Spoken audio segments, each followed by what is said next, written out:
In 2120, humanity has found 3 ways to become immortal: cybernetically enhanced humans called cyborgs, artificially intelligent beings called synths, and synthetic beings with a downloaded human consciousness called hybrids. Which of these technologies prevails will decide what company rules the universe. The spaceship known as Maginot has been on a mission for 65 years when the pods open so that the crew can take a break from cryosleep. Captain Dinsdale informs them that the comms are down and the log files are corrupted, but he blames it on a glitch. They're also burning too much fuel, so he wants them to shut down one of the systems. Mechanic Shemuel says they should get rid of the creatures that the scientists brought on board, but security cyborg Morrow reminds them that the specimens are the mission. Scientist Chibuzo feeds all the strange aliens that the ship is carrying. Some are small and kept in capsules, but others are bigger and more dangerous. Now that all systems have been checked, the crew can go back to sleep. On Earth, there's a research facility called Neverland that belongs to the Prodigy Corporation. Kirsch is teaching Marcy about scorpions, but they're interrupted by Dr. Sylvia, who announces that everything is ready. It turns out Marcy is terminally ill, so she's taken to the operating room to transfer her mind into a synthetic body. Company founder Cavalier explains that Marcy will be the first person to go from a human body into a synthetic one, so she'll become the first hybrid. Marcy is connected to the machine and she revisits her childhood memories as her mind passes to the new body. Sometime later, Marcy is healthy and can do amazing things like jumping from huge heights.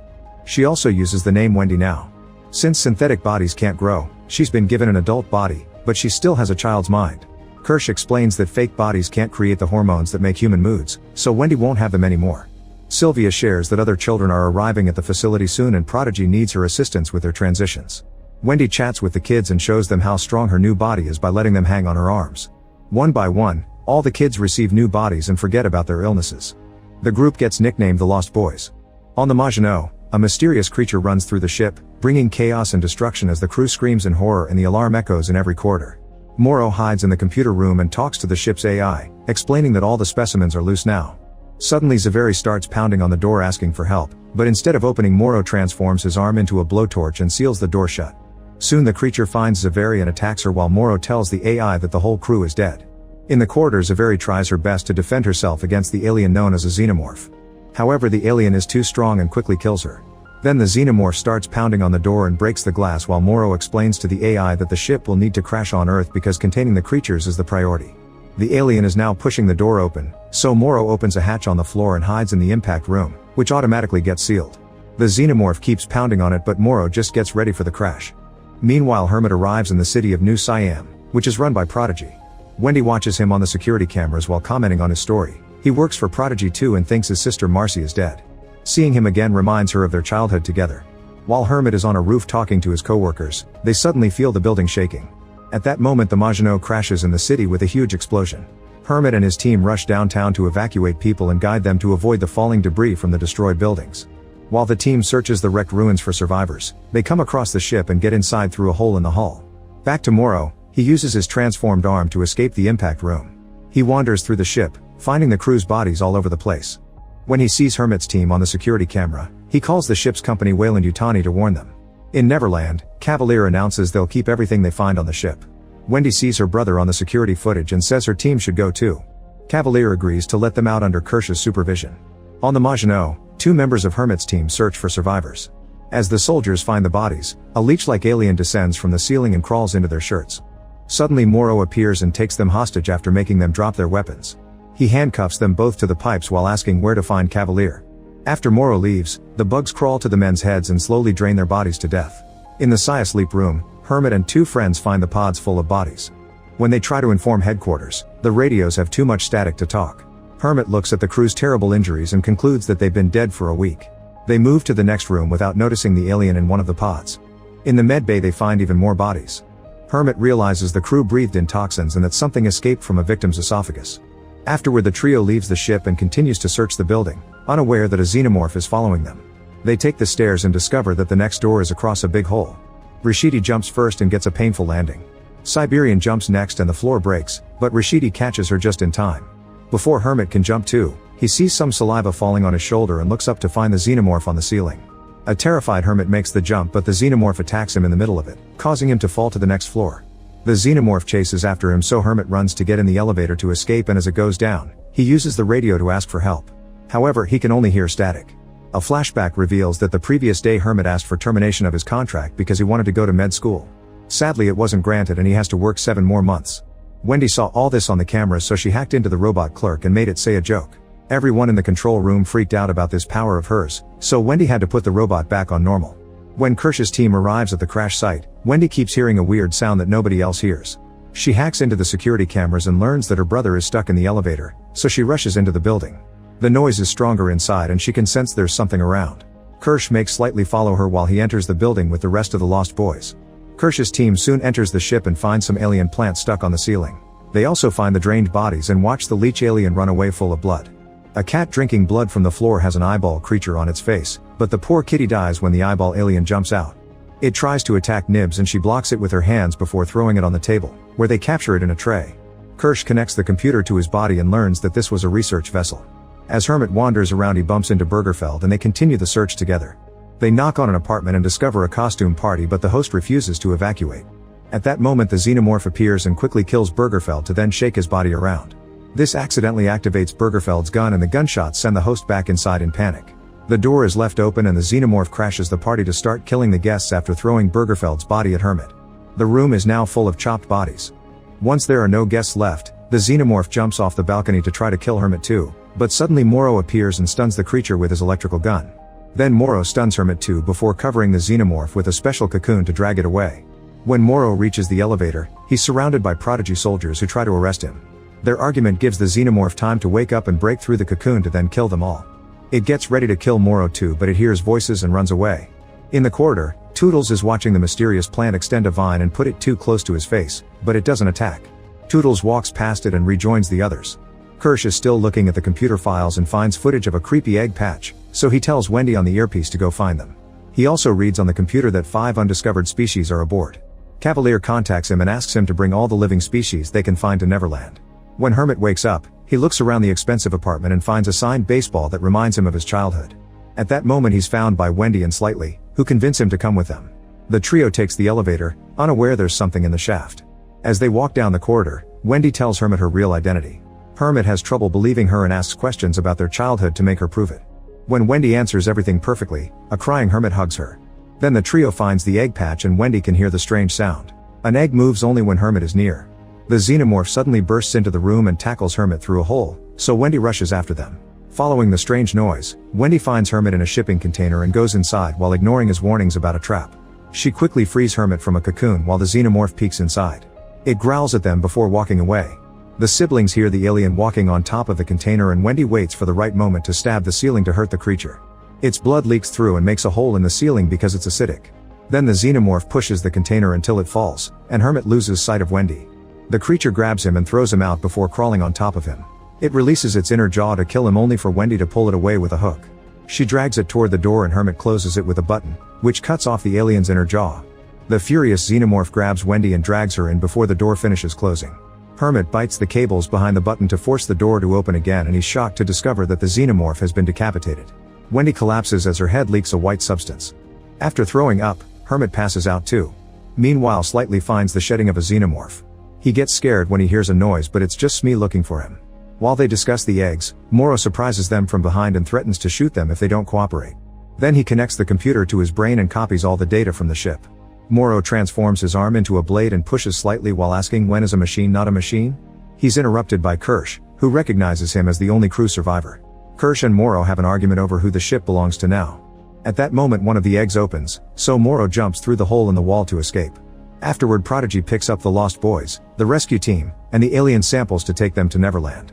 While Sylvia operates on Wendy to fix her, Cavalier takes a look at the aliens. Kirsch worries when he sees an egg opening and drags him away. They realize the eggs only react when there's organic life in front of them, so Cavalier puts Kirsch in charge of the aliens and locks down the lab to only synthetics. Cavalier's right hand Adam interrogates the boys about what they saw, revealing that their eyes have cameras. In the evening, Morrow manages to sneak into the city. He steals a phone from a random bystander and calls Yutani, the CEO of Wayland Yutani Corporation. He tells her that he has the data but not the creatures, but he plans to get them back because they're his life's work. Sometime later, Slightly hears Morrow's voice in his head. It turns out Morrow attached a device on Slightly's neck when he pushed him so they could have a personal communication line.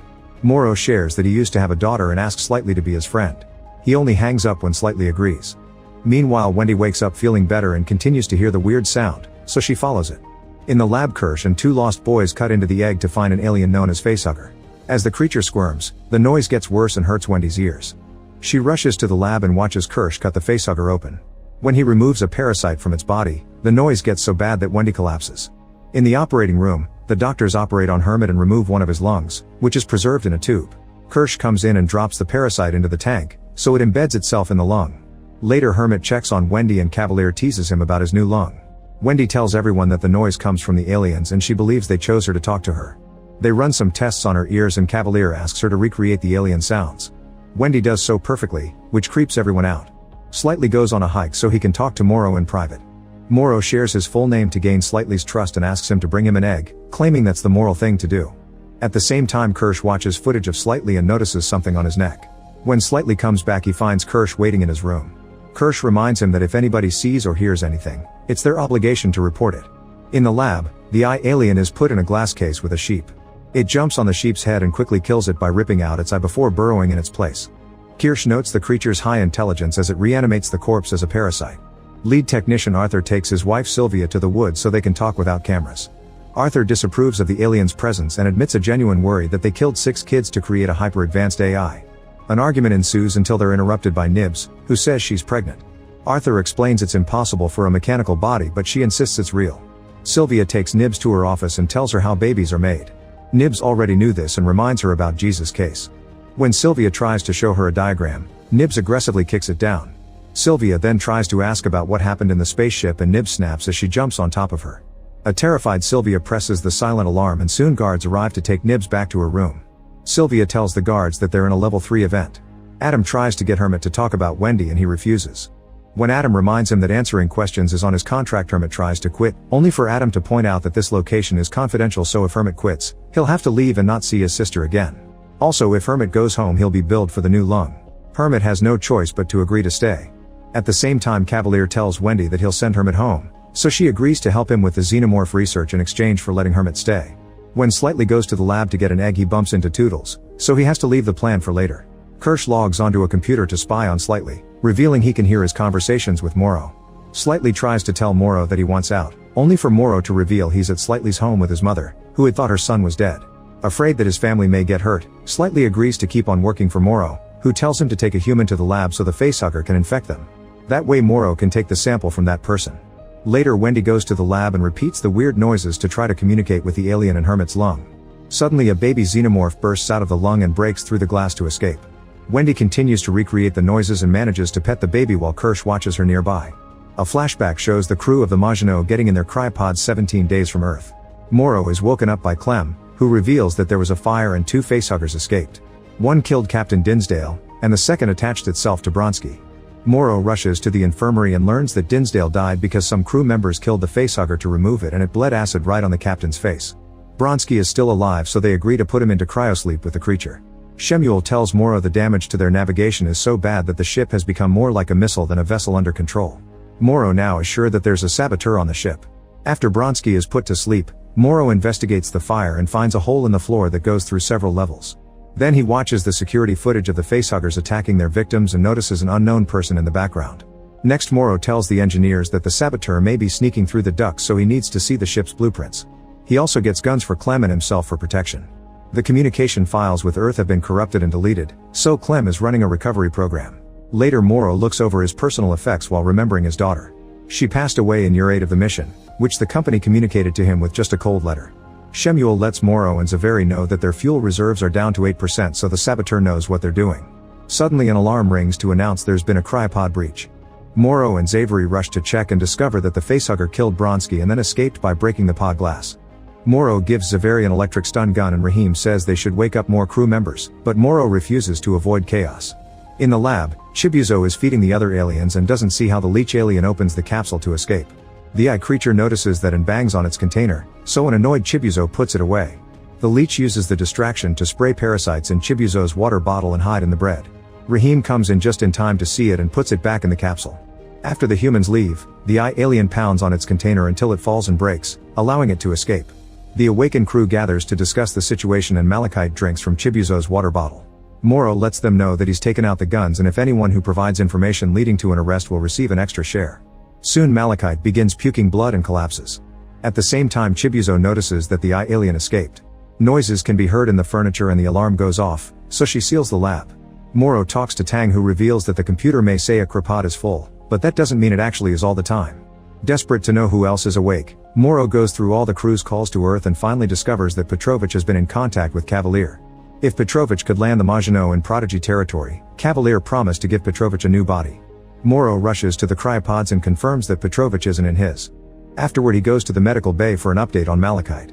A quick scan reveals dark spots in his digestive tract. He's bleeding too much and too fast, so Rahim and Chibuzo have to operate on him. When they open him up they notice some foreign bodies and assume it's ticks. They remove the first one only for the tick to spray a gas that immediately kills Rahim, Chibuzo, and Malachite. The others hurry to seal the room while the alien bugs leave Malachite's body. Meanwhile Tang notices some saliva falling on his head, and when he looks up he sees the xenomorph about to attack. Minutes later, Clem informs the others that Tang is dead. Morrow takes command of the ship and makes plans to get to Earth faster. Clem and Morrow go down the corridor and are blocked by Petrovich, who opens fire at them. A shootout ensues and Clem gets hurt, so Morrow drags him into a lab to hide him. Unfortunately Petrovich finds them and shoots Clem in the head. Morrow shoots back to hurt his face before leaving through the other door. Now he can surprise Petrovich from behind and kill him with his blade. Since Morrow left the door open, the alien escapes the lab and the leeches feed on Clem. By the medical bay, the xenomorph lands behind Zaveri and hits her legs with its tail to make her fall. Zaveri immediately starts running and closes doors behind her, but the xenomorph just opens them and continues to chase her. In another room, Zaveri finds a blowtorch and starts sealing the door. Shemuel is standing there, and when he turns around, he reveals the alien is controlling him. At that moment the xenomorph reaches the door but it can't open it, so it leaves. Morrow comes out of the ducts and presses a button before raising the door with his bare hands. Inside he finds Zaveri on the ground and Shemuel staring at him. When Shemuel makes a strange noise, it gets the attention of the xenomorph, who quickly returns. Morrow stuns Shemuel with his gun and runs to lock himself up in the computer room. Shemuel starts fighting the xenomorph, who stabs him multiple times with its tail. The body is useless, so the alien jumps out and grabs the xenomorph's face.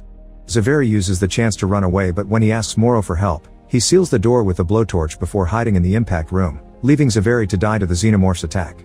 Soon the ship crashes on Earth. Days later Morrow meets with Yutani and promises to take the alien samples back. He also plans to kill Cavalier. In the present, the baby xenomorph has been locked up, but Wendy keeps visiting it to communicate with it. Hermit is worried about his sister's future and Kirsch says he's limiting her. In private, Hermit tells Wendy that he's looking for a way for them to escape, but Wendy doesn't want to leave and defends the aliens. Meanwhile Nibs is getting tested, but the scientists can't figure out why she thinks she's pregnant. Sylvia thinks it's PTSD from the alien attack and mentions therapy, however Adam wants her mind wiped. Arthur protests against the idea and even threatens to quit, but Sylvia says she can do it, so Adam fires Arthur. Yutani and Cavalier meet and argue about the Maginot crash, blaming each other for it. Cavalier claims that Yutani has been smuggling aliens and Yutani offers $20 billion above the mediation sum to get the samples back. He agrees but will hold the creatures until the 6-week quarantine is over. In the afternoon Nibs wakes up in her room without memories of the past few days. Wendy chats with her and quickly realizes something is wrong. Nibs gets very anxious by her questions and Wendy leaves to confront Sylvia for what she did. She explains she feels betrayed and disapproves of the experiments on the aliens. When Sylvia asks what is wrong so she can fix it, Wendy says that Sylvia is the problem. In his room, Hermit is working on an escape plan when he's approached by Slightly, who keeps hearing Morrow in his head telling him to hurry. Slightly tries to make Hermit come with him to the lab, but they're interrupted by Rashidi, who takes Hermit away for patrol. While the team is patrolling, Hermit keeps asking questions about the island's security and Siberian grows suspicious, so she advises him to drop whatever he's planning. In the lab Wendy keeps talking to the xenomorph, who is growing very fast. Later Toodles is given the task to feed the aliens but goes alone to the lab instead of taking help like Kirsch wanted. He inserts a tray of food in each cell, only to accidentally break one of the hatches. He has no choice but to open the actual cell to put the tray inside. The alien in the sheep uses the chance to startle Toodles and makes him fall, so the door closes behind him. An alien bug lands on Toodles' arm and spits acid on his face, killing him to feed on him. While Arthur is packing, Hermit approaches him with some questions about Prodigy. Aware that they're on camera, Arthur gets a computer to write a message. He tells him to escape with Wendy and gives him a code for a boat. He also disables the trackers on all the lost boys. After Hermit leaves, the computer announces that Toodles isn't connected. Slightly tries to enter the lab but he isn't brave enough to do it. At that moment Arthur shows up and opens the door to look for Toodles, so Slightly follows him. Arthur rushes to the body and Slightly uses the chance to open the egg cell before leaving. When Arthur hears an egg doing something strange, he rushes to the door only to discover that Slightly has locked him in. Then Arthur tries to call security, but at that moment a newborn facehugger jumps on his head. Kirsch watches everything on the cameras but doesn't tell Cavalier. Once Arthur collapses, Slightly goes back inside and drags his body into the vent. Minutes later they're in Slightly's room, where he moves the facehugger just enough to feed Arthur. However, this only causes the creature's tail to tighten around Arthur's neck. Smee comes to the room and Slightly can't keep him out, so he sees the body under the bed and panics. Slightly pushes Smee against the wall and explains his family is under threat, which convinces him to help. In the lab, the alien bugs have left the cell and are wrecking the equipment. Kirsch sends soldiers inside to stun the bugs and recapture them. When Wendy also comes and she's devastated to find Toodles dead. She wants to warn the others, but Cavalier and Kirsch ask her to keep the secret. The guards block the door when she tries to leave, so Wendy talks to the xenomorph, who starts pounding on the cell door. Everyone is so shocked that she manages to get out. A worried Cavalier orders Kirsch to find the other lost boys before Wendy, but checking the computer reveals the trackers are off. Hermit finds Wendy and tells her it's time to escape, but Wendy wants to bring the lost boys with them. She convinces Nibs to come, but Curly wants to stay. The group makes her promise she won't tell on them. Then Wendy uses a screen to hack into the lab and release the xenomorph from its cell. The creature immediately starts killing the scientists. The alarm starts echoing in the building and Kirsch finds Slightly and Smee sneaking around with Arthur's body. Instead of stopping them, he tells them the easiest route to the beach and advises them not to be late.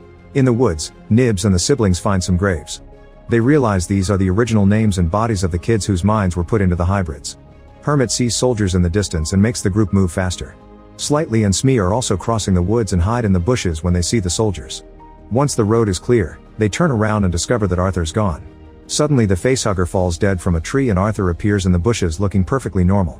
He doesn't remember anything, so the boys tell him the building is being evacuated and convince him to go to the beach with them. Minutes later at the beach, Arthur starts seeing flashes of what happened and realizes everything is wrong. He grabs the boys' hands and starts taking them back to the facility, promising that he can help them. Suddenly Arthur freezes and spits blood as he collapses. Then the alien chestburster erupts from his chest, killing Arthur and splashing blood all over the boys. The chestburster runs into the woods and Slightly tries to follow it but quickly loses sight of it. Then Slightly begins dragging Arthur's body to the meeting spot. After a long walk in the water, the boys find a group of Weyland-Yutani soldiers led by Morrow. While a second soldier team reaches another beach, Morrow is disappointed to see that the chestburster is gone and tells his men to capture the boys. In the facility, Cavalier keeps trying to talk to the alien and the sheep in many different languages. It only reacts when Cavalier writes the number for pi. It stomps on the ground to represent each number and finishes by pooping. Cavalier realizes he should put the alien in a human body to be able to talk to it. Prodigy's soldiers go out and quickly capture the chestbuster with a net. When Morrow's team tries to sneak into the facility, they're immediately surrounded by soldiers and captured. Nibs and the siblings are still crossing the woods when they're surrounded by the second Weyland-Yutani team. Wendy makes some noises and the xenomorph jumps out of a tree to attack the soldiers, killing them all in seconds. Then it approaches Wendy and she gently pets its head while telling it to hide and follow. The alien immediately hides in the bushes. Hermit takes a gun from one of the bodies but is disturbed by all this death. Eventually the trio makes it to the docks and gets on the boat, only to find Siberian and Rashidi waiting with more soldiers. A man takes Nib's favorite toy from her hands and throws it in the water, so she responds by ripping the guy's jaw off. A fight ensues and Nibs and Wendy easily bring down a few soldiers thanks to their robotic bodies. Then Wendy tries to call the xenomorph but Hermit stops her. Siberia manages to shoot Nibs in the shoulder and Nibs gets ready for revenge. Desperate to save his friend, Hermit shocks Nibs to bring her down and Wendy gets angry with him. Now the soldiers can capture them while the xenomorph watches from the bushes. On the beach, Arthur's body washes up and is found by the xenomorph. It keeps exploring the area and sees Sylvia leaving flowers at the graves. The alien tries to attack her but soldiers open fire and it's forced to run away. Soon it's running all over the island, killing any human it can find. Cavalier is informed that comms are down because Morrow cut some cables and Yutani is jamming the satellites. More and more teams are sent out to hunt the xenomorph, yet the alien always kills them first. The rest of the aliens are still in their cells and the lost boys have been locked up together. Nibs thinks Curly snitched on them but she denies it. Adam tells Cavalier they should evacuate, but Cavalier is more interested in watching Wendy and the sheep. When Nibs makes a sarcastic comment about them being ghosts, Wendy remembers that humans should be afraid of hybrids. She disables the cameras with her hacking power and makes a bunch of sounds that are heard by the xenomorph in the distance. Then she plays videos of the lost boys' original bodies on Sylvia's computer to make her feel guilty about her empty promises of love and support. A frustrated Sylvia throws the screen to break it. Rashidi's team is heading to the armory to get more weapons and is startled by the elevator opening on its own. They get in and the elevator only goes down for a few seconds before it freezes. Suddenly the lights go out and a computer voice announces the start of the self-destruct sequence. This is all being controlled by Wendy, who watches the soldiers struggle on the security cameras. The team is working together to escape through the ceiling and Wendy gets bored, so she makes the elevator work normally again. Then Wendy watches Hermit in the cell with Morrow and thinks about how lonely she used to be when he left for work during the war. Smee tells Wendy that Nibs was out of control and that Hermit is one of them. Wendy feels bad and unlocks the guy's cell. Morrow slams the door on the guard and starts beating him up, but Hermit stops him from killing him. Morrow takes the guard's gun before leaving. In the lab, Morrow tries to surprise Kirsch, who hears him and shoots first. The men quickly disarm each other and start fighting hand to hand. After exchanging a bunch of blows, Morrow manages to bring Kirsch down on a table, breaking his body in two. Morrow gets ready to shoot Kirsch in the head but gets distracted when he hears an alien escape. Kirsch uses the chance to bring him down and chokes him until he passes out. Wendy hears Cavalier coming and calls the xenomorph again to guide him inside. She then opens the cell and asks Cavalier to share his story. He tells them his father was a drunk but he was born a genius, so he built his first robot to kill his dad. The Lost Boys start surrounding Cavalier and his guard tries to stop them, but Nibs jumps on him and beats him to death. A terrified Cavalier runs away while Wendy gives each of his friends a target. In a corridor, the xenomorph is already killing soldiers. While Nibs finds Sylvia, Smee and Slightly get to Kirsch and tie him up. Morrow tells them he hasn't hurt their families but Slightly knocks him out anyway. Adam finds Hermit first and convinces him to come to the office by claiming that Wendy is waiting. Hermit discovers that the container is open and the sheep is staring at him outside. The alien jumps out and Hermit rushes to hide inside the container, closing it just in time. Then the alien goes inside through the food hatch and Hermit is forced to run out. When the creature jumps again, Hermit blocks it with his hands. At that moment, Wendy bursts through the window and slaps the monster off her brother. Hermit grabs a weapon to kill it but Adam returns and knocks him out. Wendy tries to fight Adam, who is stronger and easily throws her off. The alien is about to get Hermit, so Wendy rushes ahead to kick it away. When Adam is about to get her, Wendy uses her hacking power to freeze him, since he has a robotic body too. The alien escapes through a hole in the floor while the siblings argue over what happened to Nibs. Wendy admits she likes the aliens because they're honest. Cavalier makes a call to offer $1 million to whoever dares rescue him. The xenomorph suddenly appears to block his way and soldiers rush in to defend him. However, the siblings also show up and Wendy gives out orders. The xenomorph kills all the guards while Hermit knocks Cavalier out. In the lab, the alien plant appears above Siberia and quickly swallows her whole. The other soldiers open fire to no avail. Then Curly comes in and knocks Rashidi out. On the beach, the alien gets inside Arthur's body. Soon Weyland-Yutani planes arrive at the island for recovery. The Lost Boys put Cavalier, Morrow, Kirsch, Sylvia, and Adam in a cell while Wendy scolds them for experimenting on children. She also tells Cavalier that he isn't different from his father. Both the baby and the adult xenomorphs appear outside the cell and Wendy announces that now they'll rule.